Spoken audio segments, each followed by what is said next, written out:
The PPP knows what is at stake in 2030 and they want no challengers in parliament. Not now or in the 2030 elections, says Azruddin Mohamed. Just when we thought the dust was settling and the government and the Mohameds were putting aside their differences for the sake of nation building.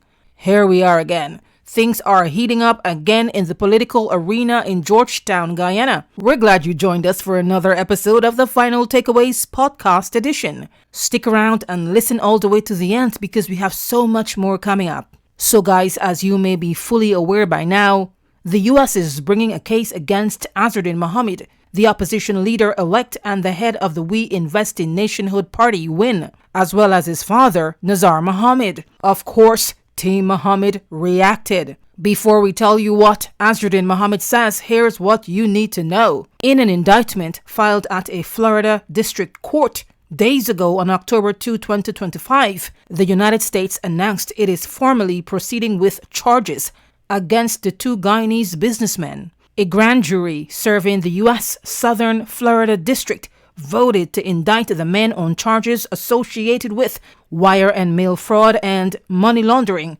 mainly in connection with their gold mining and export businesses operating out of Guyana. Interestingly, the name of the former People's Progressive Party Civics Permanent Secretary within the Ministry of Home Affairs is not mentioned as a defendant in this case. This has many people asking why, and tongues are wagging. We'll get back to that. Don't worry, we've got you. So the indictment or charges I just went over are just a general summary, but you can feel free to watch the video we uploaded on our channel, where we provided a detailed review of the charges and the penalties if the Mohameds are convicted for the alleged crimes. Or you can read the entire indictment yourself. It's about 14 pages long, but I gotta warn you, it's filled with legal terminologies. If you're interested, maybe I should do another video and break down the charges line by line. If you're interested, let me know in the comment section if I should do so. Thank you, and hey, I know a thing or two about law, okay? Anywho's, the said businessmen who ran their gold mining, gold export, and cambio business, trading as Mohamed's enterprise, are also members of Guyana's wealthiest families. They're also former buddies of certain government and public officials of the ruling political establishment. Today, we'll do a quick dive into the reaction from Mohamed's camp. In a recent press statement published online, Mohamed said the following, quote, "To my fellow Guyanese, I have noted the allegations peddled against me and my family. While there are legal constraints in how much I can share at this juncture, I am permitted to say this much in the interim. The leadership of the PPP has been advancing a sustained narrative against the Mohameds aimed at discrediting us." Okay, let's stick a pin here.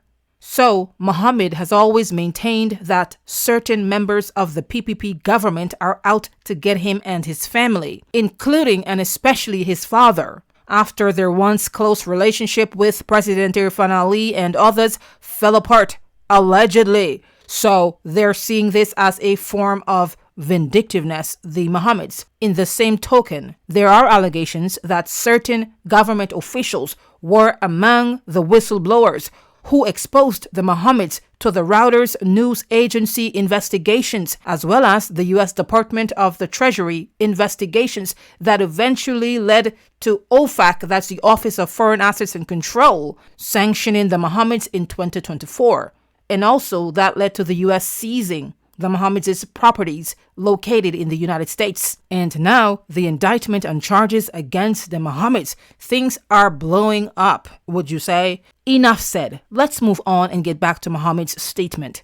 In the said statement, Mohamed continued by saying, quote, "Make no mistakes, this is not just a personal attack. This is political. This is a fair tactic." Now, let's take a pin again. He doesn't clearly state what exactly he's referring to, but since it's coming on the heels of the indictment by the US, we believe he's making reference to this new major bombshell development. But continuing, he says, quote, "The PPP has seen what is possible after a mere 3 months of campaigning.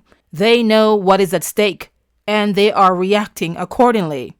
My emergence into parliament after campaigning for only 3 months sends a clear message of how quickly our movement has changed the political landscape in Guyana. It was declared that WIN has 16 seats, though that allocation does not reflect our numbers on the ground. We are grateful because this result is a remarkable achievement on entry, said Mohamed. Continuing, Mohamed is also saying that the PPP sees him as a threat to be eliminated.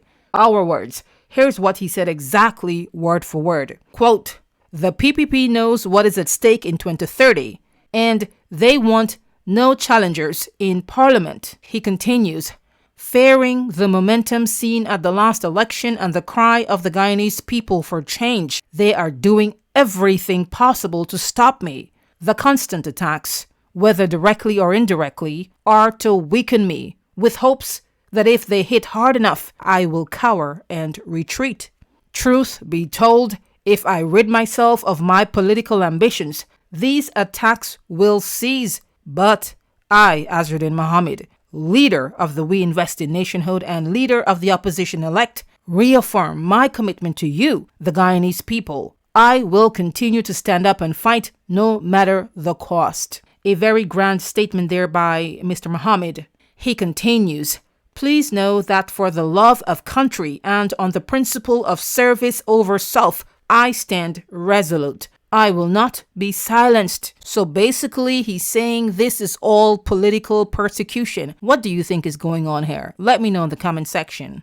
On another note, Mohamed's party is accusing the PPP of refusing to swear him in as opposition leader and implied that the U.S. charges and indictment may be one of their political tactics to disrupt his momentum and stall the democratic process. Here's how Mohamed puts it. Quote, "The PPP holds a majority. Why then are they stalling to convene the 13th Parliament and swear in the duly elected opposition?" Very good question.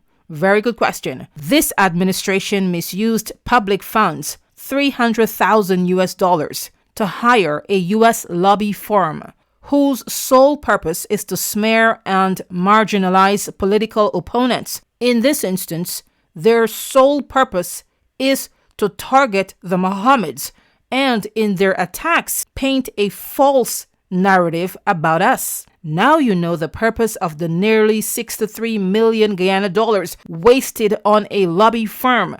Political persecution, he said it himself, and that money could have been used to uplift the people, says Mohamed. Again, let's pause for a moment on the statement.